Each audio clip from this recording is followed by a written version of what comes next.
दोस्तों स्वागत है आप सभी का। जैसा कि आप सभी जानते हैं कि आज जीएस पेपर 3 हुआ है और इसमें एक सेक्शन आता है आपका डिजास्टर मैनेजमेंट। तो आज की इस वीडियो में हम देखेंगे डिजास्टर मैनेजमेंट में यूपीएससी ने किस तरह के क्वेश्चन पूछे इस साल और क्या यूपीएससी ने अपने पुराने ट्रेंड को फॉलो किया है इसमें। तो यकीनन यूपीएससी ने इस साल भी अपने पुराने ट्रेंड को मेंटेन किया है। जैसा कि हर साल यूपीएससी में जो क्वेश्चन है डिजास्टर मैनेजमेंट के करंट अफेयर ड्रिवन रहते हैं, तो इस साल भी क्वेश्चन कहीं ना कहीं करंट अफेयर ड्रिवन ही रहे। तो इन क्वेश्चन को डिटेल में डिस्कस करते हुए हम ये समझेंगे कि किस तरह की इंफॉर्मेशन, किस तरह के रिसोर्सेज को हम फॉलो कर सकते हैं अगर हमें डिजास्टर मैनेजमेंट तैयार करना है आने वाले सालों के लिए। तो आइए शुरुआत करते हैं आज की इस वीडियो की और स्टार्टिंग में बात करते हैं हमारे दो इंपॉर्टेंट कोर्सेज के बारे में। एक है कॉम्प्रिहेंसिव सोल्यूशन टू मेंस 2023, जहां पर हमारा फोकस है कि मेंस से रिलेटेड आपकी जो भी डाउट्स, जो भी क्वेरी हो उसको रिजॉल्व किया जाए। यहाँ पर आपको आंसर राइटिंग की प्रैक्टिस, एस्से के टेस्ट ड्रिल्स, वो सभी चीज़ें करवाई जाएंगी जो आपको मेंस के लिए तैयार करें। दूसरा है कॉम्प्रिहेंसिव प्रीलिम्स स्पेशल बैच, जहाँ पर एक टारगेटेड अप्रोच के थ्रू आप आने वाले प्रीलिम्स के लिए तैयारी कर सकते हैं।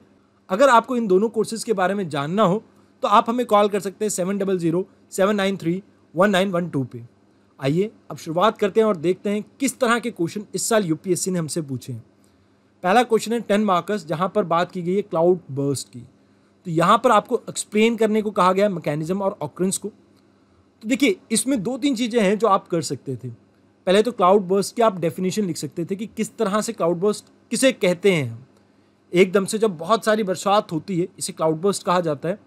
अब इसके पीछे के मैकेनिज्म को एक्सप्लेन करते हुए आप एक डायग्राम बना सकते थे, जहाँ पर आप विंड को कुछ इस तरह से राइज करते हुए और यहाँ पर क्लाउड की फॉर्मेशन को दिखा सकते थे।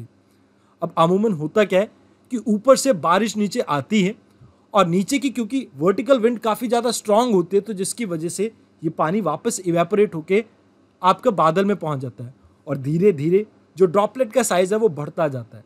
और जब ड्रॉपलेट का साइज़ बहुत ज़्यादा बढ़ जाता है और आपके वर्टिकल करंट्स जो हैं उनकी जो पावर है, उनकी जो एफिशिएंसी वो कम होने लगती है, तो एकदम से आपकी बरसात नीचे की तरफ गिरती है। तो यहाँ पर मैकेनिज्म में आपको इसको एक्सप्लेन करना था। इस डायग्राम के थ्रू आप इसे बेहतरीन तरीके से एक्सप्लेन कर सकते थे।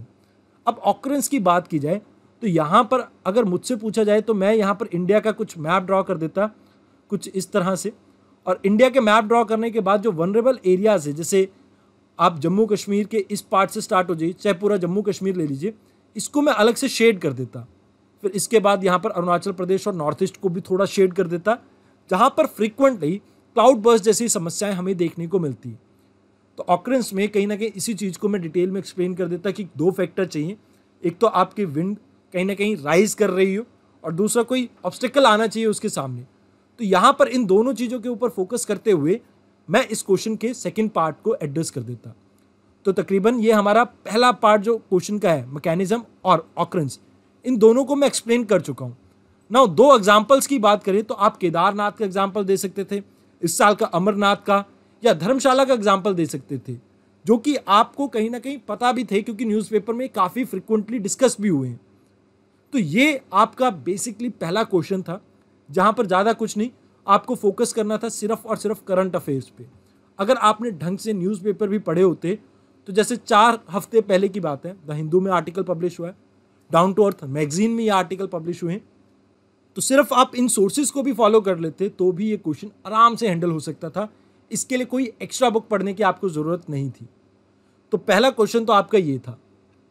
अब अगर सेकंड क्वेश्चन की बात की जाए, यहाँ पर आपसे डिस्कस करने के लिए कहा है कोस्टल इरोजन, इसके कॉजेज और इफेक्ट। अब कॉजेज में आप न्यूमरस कॉजेज को यहाँ पर डाल सकते थे। पहली चीज़ तो क्लाइमेट चेंज को डाल लेते। क्लाइमेट चेंज की वजह से आप देखते हैं कि सी सरफेस राइज कर रहा है, इसकी वजह से इरोजन की एक्टिविटीज़ बढ़ेंगी। दूसरे रीज़न में आप ह्यूमन पॉपुलेशन को डाल सकते थे, क्योंकि ह्यूमन पॉपुलेशन की वजह से आपको इंक्रोचमेंट देखने को मिलते इन एरियाज़ में। तीसरे रीज़न में डिफॉरेस्टेशन, आप इसको डाल सकते थे। पोल्यूशन को डाल सकते थे। पोल्यूशन कैसे? पोल्यूशन की वजह से कोरल ब्लीचिंग देखने को मिलती है। कोरल ब्लीचिंग की वजह से कहीं ना कहीं जो आपका कोस्टल एरिया है वो एक्सपोज होता है जो आपके वेव्स हैं उनको, और इसकी वजह से कोस्टल इरोजन आपको देखने को मिलती है। तो आप उन सभी चीज़ों को, पॉइंट्स को यहाँ पर डाल सकते थे। 3-4 पॉइंट्स आपके सफिशिएंट रहते, अलग अलग डायमेंशन से उठा लेते। जैसे अगर हम इन्वायरमेंट सेक्शन की बात करें तो वहाँ पर आ गया आपका क्लाइमेट चेंज और कहीं ना कहीं कोरल ब्लीचिंग या डिफॉरेस्टेशन, आप उसको भी डाल सकते थे। 3 पॉइंट ये थे। फिर सोशल में पॉपुलेशन आ गया, फिर अगर जोग्राफिकल रीजन की वजह से बताएं तो यहाँ पर आपको बताना है कि जैसे इंडिया का जैसे ये कोस्ट है, तो किस तरफ से आपके विंड, किस तरह से करंट मूव कर रहे हैं, उसकी वजह से भी, जैसे अगर करंट की सर्कुलेशन की बात करें तो करंट की सर्कुलेशन जिस हिसाब की होगी, अगर परपेंडिकुलर होगी तो इरोजन ज़्यादा देखने को मिलेगी, अगर कहीं ना कहीं पैरेलल होगी तो इरोजन कम देखने को मिलेगी।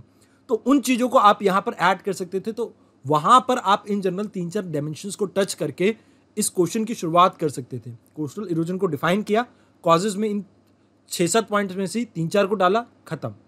अब इफेक्ट्स की बात करें तो यहाँ पर इफेक्ट्स में आपने बहुत सी चीज़ों को ऐड करना था।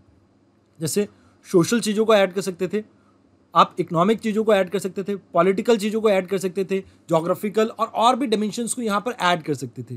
जैसे अगर मैं कहूँ इन्वायरमेंटल एंगल, तो सबसे पहले तो आप ये देखिए कि इसके इफेक्ट में जब इन्वायरमेंटल एंगल की बात करते हैं तो बायोडाइवर्सिटी का लॉस देखने को मिलेगा। सबसे इंपॉर्टेंट पॉइंट यही है। दूसरी चीज़ अगर हम बात करें तो यहाँ पर अगर इकोनॉमिक पॉइंट ऑफ व्यू से बात करें, फिशेस यानी बायोडाइवर्सिटी कम हुई तो फिशेस कम हम कहीं ना कहीं कैच कर पाएंगे। अगर फिशेस को कम कैच कर पाएंगे तो यहाँ पर इंडिया की जो कोस्ट लाइन है 7500 किलोमीटर के आसपास की है, यहाँ पर आपको देखने को मिलेगा कि बहुत से लोगों के रोजगार के ऊपर इससे इम्पेक्ट पड़ेगा और इससे पॉवर्टी इन एरियाज में इंक्रीज होगी। तो वो कहीं ना कहीं आपका किस पार्ट में आ गया, इकोनॉमी पार्ट में आ गया। अब सोशल की बात करें तो यहाँ पर अगर आपको कोस्टल साइड कहीं ना कहीं जो क्लाइमेट चेंज के कारण सी लेवल राइज करता हुआ दिखेगा, इसकी वजह से माइग्रेशन दिखेगा। माइग्रेशन के साथ साथ जो आप ये कह रहे हैं कि कोस्टल इरोजन की वजह से बायोडाइवर्सिटी कम हो रही है, जो लाइवलीहुड है उसके ऊपर इम्पेक्ट पड़ रहा है, तो साथ के साथ लोग माइग्रेट करेंगे तो वही पॉलिटिकल प्रॉब्लम आपकी कि देश में बाल्कनाइजेशन देखने को मिलेगा। क्यों? क्योंकि जब आपकी माइग्रेशन देखने को मिलेगी तो कुछ ऐसे एरिया में जाकर लोग रहने लगेंगे जहाँ पर ऑलरेडी पहले से लोग रह रहे थे। अब अगर लोग पहले से रह रहे थे तो वो क्या करेंगे, चीज़ों को अपोज करने लगेंगे, अपने रिसोर्सेज को बांटेंगे नहीं।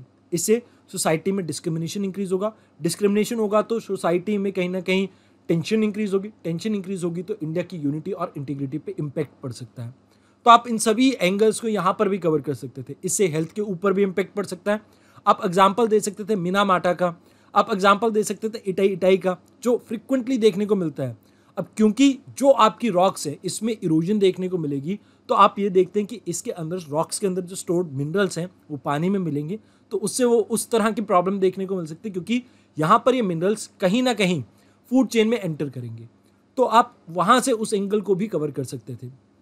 अब टेक्निक्स के बारे में बात करें तो मैंग्रोव्स को ग्रो कर सकते थे, आप कहीं ना कहीं कोरल्स को प्रमोट कर सकते हैं, साथ के साथ मरीन प्रोटेक्टेड एरियाज़ को डिक्लेयर कर सकते हैं, कोस्टल डेवलपमेंट जोन्स के बारे में जो हम अलग अलग रूलिंग्स ला रहे हैं उनको ढंग से इम्प्लीमेंट करने की बात कर सकते हैं। तो ये इन सब चीज़ों को अगर हम कहीं ना कहीं कोलैबोरेट करते, कहीं ना कहीं जैसे हम सागरमाला प्रोजेक्ट को भी यहाँ पर लिख सकते थे, लॉजिस्टिक के लिए PM शक्ति गति शक्ति जो प्रोग्राम लॉन्च किया उसको लिख सकते थे। तो उन सभी सेक्शंस को जब हम इन्वॉल्व करते तो कहीं ना कहीं हमारा एक होलिस्टिक आंसर यहाँ पर तैयार था और ज़्यादा हमारे को इसमें टेंशन लेने की ज़रूरत नहीं थी। आपको सिर्फ और सिर्फ कंक्लूजन में ये चीज़ बतानी थी कि 7500 किलोमीटर का हमारा कोस्टल जोन है पूरा, और यहाँ पर अगर हम बात करें 12-13 स्टेट एंड यूटीज़ आ जाती हैं आपकी, और जिसके अंदर बहुत सी पॉपुलेशन के ऊपर इम्पेक्ट पड़ सकता है अगर हम इसको ढंग से मैनेज ना करें। तो कंक्लूजन में आप उस चीज़ को यूज़ कर सकते थे एंड इफेक्टिवली पॉलिसी इम्प्लीमेंटेशन के बारे में लिख सकते थे। तो ये आपका आंसर हो सकता था इस क्वेश्चन के लिए। आई होप आपको समझ में आया हो किस तरह से आप इस क्वेश्चन को आंसर कर सकते हैं। आप एक बार इस क्वेश्चन की प्रैक्टिस करके देख लीजिए, आने वाले आपके यूपीएससी एग्जाम के लिए काफ़ी फ्रूटफुल रहेगी, क्योंकि आपको अभी अभी ये टॉपिक मैंने कवर करवाए हैं तो आपको पता होगा कौन कौन सी चीज़ों को आपको यहाँ पर लिखना है। और अगर आप आंसर अभी लिखेंगे तो कहीं ना कहीं आपको अपनी कमियों के बारे में भी पता लग जाएगा कि आप कहाँ स्टैंड कर रहे हैं। तो इस वीडियो में इतना ही, धन्यवाद।